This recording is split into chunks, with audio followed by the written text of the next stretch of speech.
What's going on, champs and champettes? It's FireMonkey here, and when you think of Disney and when you think of Fortnite, do you ever think of extraction shooter Fortnite Disney? If you said no, you're probably a normal person. If you said yes, then you have some weird ideas going on in your head, I'm just saying. In today's YouTube video, I'll be telling you everything you need to know regarding a brand new Bloomberg report regarding the whole entire land of Epic Games, stuff like the crunch culture internally at Epic Games' studios and headquarters and everything else, to what is going on with the Disney modes in Fortnite and how there's actually multiple being worked on. So let's start off today's YouTube video by talking about the first topic, which is Epic Games and Disney working on an extraction shooter mode. According to the official Bloomberg, actual dialogue or a quote from their article, it states the following: "It will be a shooting game along the lines of Embark Studios' hit Art Raider, and it will have Disney characters battling enemies until they can reach an extraction point." So right away, I have a million questions. Disney mode, extraction shooter. What? Isn't the Disney magic like, oh, it's fun for everyone? I don't think guns are really that fun for, I mean, actually, maybe guns can be fun. I mean, a lot of people play Fortnite, and that's you know what?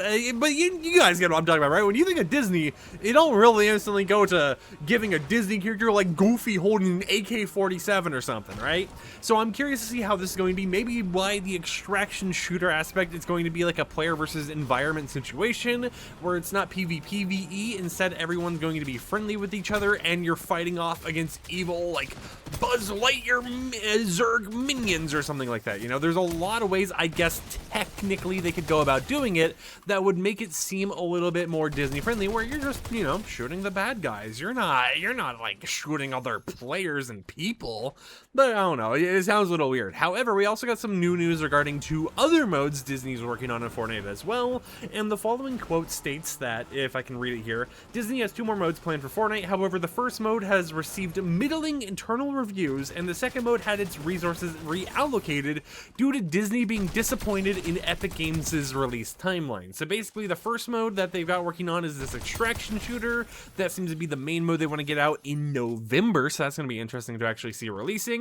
Maybe that's what the Arnold codename was. Arnold has been like this extraction mode that's been in the files for a long time, but it didn't seem Disney related at all, so maybe Arnold returns. But then you have the second mode, which has kind of meh reviews right now. It's one of the things where people who are internally testing it are like, it's all right, but I mean, it's not good or anything like that.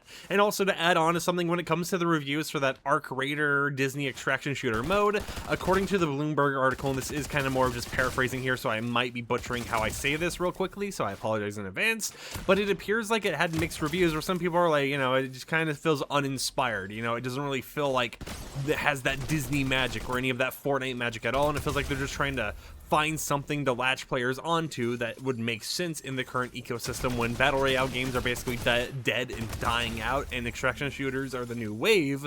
So that's one of the interesting things to see, is that they're just kind of iffy on how they feel about this. Some people think it's unexpired, some people think it's something where it's going to just kind of feel iffy, and then you have other people who have stated that they trust in Epic Games and they believe that Epic Games will actually make the final product way better, and you just gotta trust the process in a way. And in the third mode, we literally know nothing about, right? When it comes to that third mode, all we know is that Disney hates how Epic Games takes a long time to actually release games, and they're trying to reallocate people to different areas to try getting the games released faster.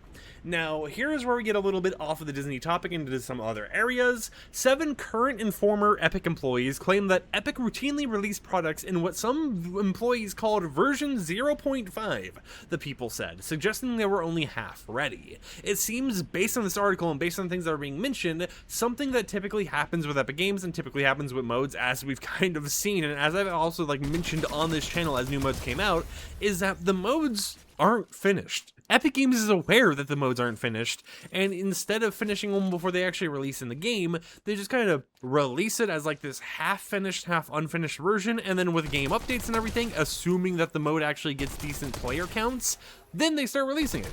Then is when they're able to actually go ahead and be like, all right, people are actually playing this mode, let's keep it in the game. And I think that's one reason why we see limited time modes in Fortnite every so often, because let's say that there's too many bugs or whatever, let's say it doesn't get enough players. Instead of focusing on, let's polish this mode up so that it actually ends up working nicely for the whole community, there's all right, let's not extend it, because how many times have we seen a mode kind of pop off right when it launched and then get extended. I mean, I guess it hasn't been too many times at the end of the day, but at the same time, you know, there's been a decent bit of situations before where we've had like a mode release, like Delulu, for example, popped off really early on. It was great for content creators, and then it died out really quickly, and without announcing like a shutdown or anything, Epic Games just randomly changed the player count to be lower, and then was like, hey guys, Delulu's going away, shrug. And then the update after Delulu left added more items that was meant for the mode, like a frisbee you'd be able to throw to turn into other players.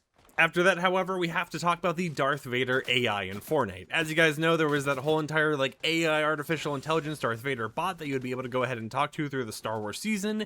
It would have fully AI generated responses. People are trying to break it, make it say swear words or whatever else they could make it actually end up saying.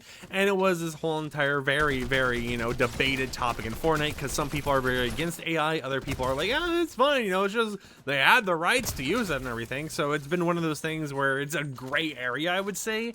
And according to Bloomberg and the ex-Epic Games employees and current ones, the Darth Vader AI in Fortnite created a tech debt for the employees, with 2 developers saying Epic routinely mass deleted the company's backlog of bug reports despite them not being resolved. And this one makes perfect sense. I'm gonna be honest with you guys, when there's new modes that come out and stuff, like for example, when it comes to that whole entire Marvel in-game LTM and everything, that came out, and there's these bugs where, like, for example, your head would be Thanos while the rest of your body was normal, and yeah, that's a bug, you know, that's something that should be tracked, but at the same time, the mode's just going to get deleted before it gets fixed because it literally goes away with the next game update. So there's a lot of times they release these modes in the game, and, you know, maybe they'll stick around for 3 or 4 updates, you know, a little bit longer than Marvel in-game, but instead of actually fixing the bugs, they'll more likely just wait until the mode's expiration date comes around so they don't have to update it anymore, and then just delete all of the backlog of bugs they had for that specific mode. Because let me tell you, there's been some times in some of these modes where I think you guys have felt it, I felt it as well. There's a lot of scuff stuff going on, right? So this just kind of makes sense that it's being mentioned here.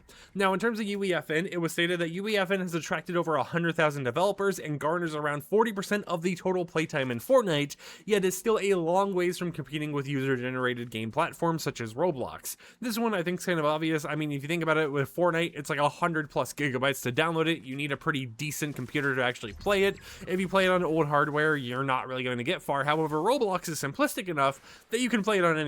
You can play it on a phone, you can play it on an iPad, you can play it on a computer, you can play it on a potato, you can play it on a Samsung smart fridge, right? If it connects to the internet, it can most likely play Roblox as long as you're willing to put in the effort to get it playing Roblox.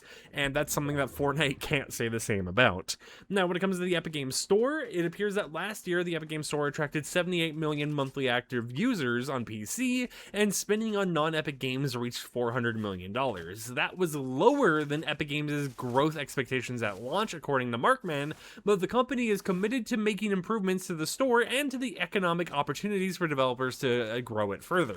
This is something that I've kind of noticed recently when it comes to Epic Games, and it's something that, you know, maybe it's just a little like gripe I have, but I've noticed out of nowhere, it feels like, some Epic Games employees have started to pop up on social media defending the Epic Games Store, and it's like, why'd you make a Twitter account to defend the store? Like, Twitter? Out of all things, you make a Twitter account? You know, I get it, you want to defend the story for the company you work on or whatever, but at the same time, I don't know about going on Twitter. And it's something where, like, I've seen articles before that would say things like, oh, hey guys, guess what? When a game goes free in the Epic Games Store, the sales on Steam increase a lot, proving that people would rather buy a game on Steam. And I think I saw one comment arguing something along the lines of like, oh, see, this is good. This means the Epic Games Store is doing a good thing because it's increasing the overall ecosystem across gaming as a whole. And, you know, in some ways, yeah, I kind of agree with it. You know, it's like, hey, the devs are getting more money regardless of what's going on here.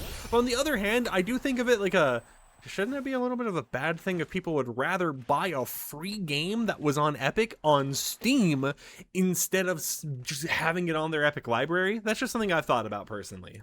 Now, as a final mention to go ahead and put in this video, according to Epic and Disney, this report from Bloomberg isn't reflective of the ambitions of the Disney collaboration, with them stating that we are building a new games and entertainment universe of Disney experiences, and Epic's timelines are aggressive and have always been. They've heavily moved developers onto projects with releases approaching, while smaller prototyping teams are working on further off projects. So let me know in the comments down below, what do you think about this whole entire situation? What do you think about all the news we have actually heard? And I'll catch you champs and champions tomorrow with another upload. So until then, peace out.